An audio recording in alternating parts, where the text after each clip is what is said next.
है निद्रा में उनका जो मन बुद्धि अहंकार है ना, ये न्यूट्रल हो जाता है, न्यूट्रल साम्य अवस्था में रहता है। तो उस समय जीवात्मा परमात्मा का मिलन होता है। वो मिलन ही उसका खुराक है, वो जी सकता है, नहीं तो जीना उसके द्वारा संभव नहीं है। जो लोग ज्यादा भोगी है वो लोग ज्यादा निद्रा अधिक आनंद लेते हैं। उसका कारण क्या है? वो भोगी है ना, भोगवृत्ति के कारण वो ज्यादा ही दुखी हो जाता है। तो क्या होता है, उसको ज्यादा संपर्क चाहिए। तो निद्रा में क्या होता है, ये मन बुद्धि अहंकार, अहंकार मूल है अहंकार, ये साम्यावस्था में शांत होकर न्यूट्रल हो जाता है।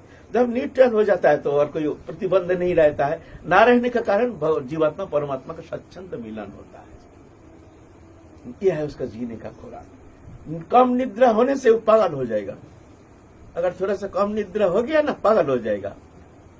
लेकिन जो साधक भजन करते उसका ऐसा नहीं।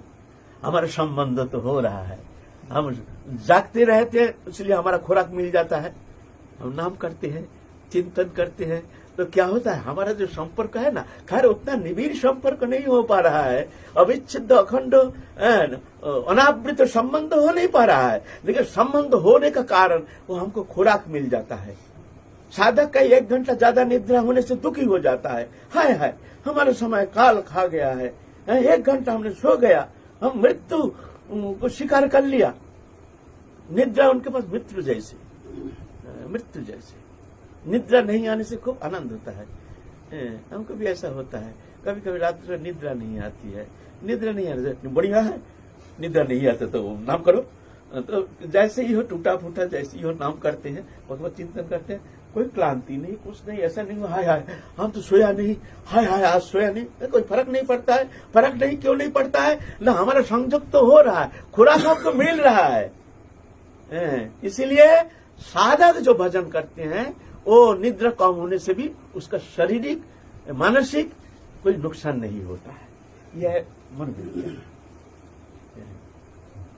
साधक बिना निद्रा में बड़ी आनंद से जीते हैं, लेकिन एक दिन से 2 घंटा निद्रा कम होने से गृहस्थ लोग पागल हो जाएगा, निद्रा का गोली खाएगा, हाय हाय हाय हाय। हाँ, ये साधक 2-4 दिन निद्रा नहीं। हमारे गुरुदेव कभी निद्रित नहीं होते थे, कभी ना दिन में ना रात को कभी निद्रित होने हमने देखा नहीं।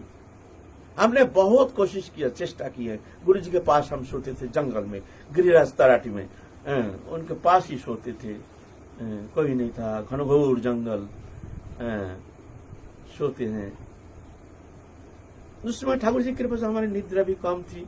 फिर गुरु जी को सेवा में पंखा करना, गर्मी है ना, थोड़ा सा झटका लग गया तो लग गया, ऐसे ही। तो हमने बहुत कोशिश की है गुरु जी को, जी गुरु जी सोते हैं, कब सोते हैं?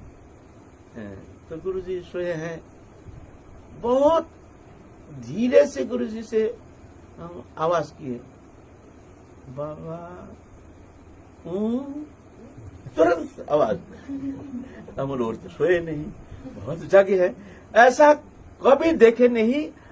सोने का ये लक्षण क्या है, लंबा सांस बहता है, तब समझ में आता है कि सो रहे हैं। और जो जागे हैं उसका श्वास ऐसे चलेगा ही नहीं। हाँ, तो गुरु जी को हमने कभी कैसे जीते थे, आश्चर्य की बात है। हम लोग रात को तो कभी कभी गुरु जी सोने नहीं देते थे, लेकिन दिन में भजन का भजन होना संभव नहीं है। माला लेके बैठे हैं, बा झटका के ऊपर झटका, माला कहाँ रह गया।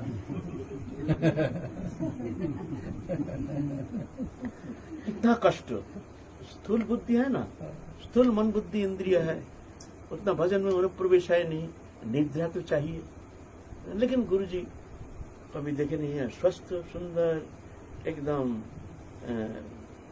सुंदर, आनंदित, अखंड आनंद सिंधु में जैसे डूब रहे, कैसे संभव? ये है बात। इसीलिए ये नहीं सोचना चाहिए जो हम निद्रा कम कर देंगे तो तबीयत खराब हो जाएगा, निद्रा कम, ऐसा नहीं, खुराक मिल जाएगा। इसीलिए साधक के लिए निद्रा कम होने से कोई नुकसान नहीं होता है। हमारे जितना पूर्वज है हमारे जो आचार्य हैं सभी लोग ऐसे ही इस तरह से निद्रा के ऊपर विजय प्राप्त करके भजन करके हम लोग उनके लिए पथ निर्देश करके गए हैं। तुम इस मार्ग अवलंबन करके तुम आगे बढ़ने के लिए प्रयत्न करो।